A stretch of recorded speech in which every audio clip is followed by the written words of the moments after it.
So, hello mga kaday, and a day in my life as a burikat, naabot po gardem ko. So, going ko sa gardem ko di ay guys, sa hot spring, dili sa kabasalan pa di ay. So, gihula tadi ko na sa gawas ay guys, si John Elnas. So, nagulat na sa ko guys, kay grabe kung kailangan sila kaganya pa alas 9. Ako naabot og alas 3. Grabe kailangan kay because of guys, busy kay ko kay nag-practice mimi sayaw for our competition tomorrow. So, nag-interest rin ko na guys kay para mabrisita na ko color pala. So, niya na di kaninit ang garbem ko hot spring dito sa kabasalan guys. Hindi pa kayo siya kay dako kay hindi kina siya view or pagkahapon nga pagkatong pagka naog sa sunset. So, very beautifulity. Charat.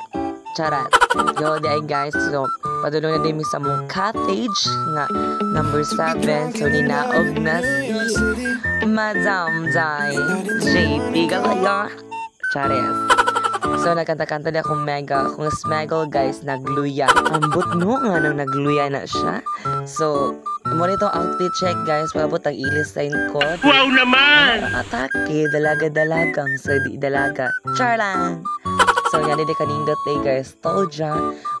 Mas more jigit nindot kini lang sunset guys. Very maka-attackability. Char. So, more dito tanan guys. Bye-bye.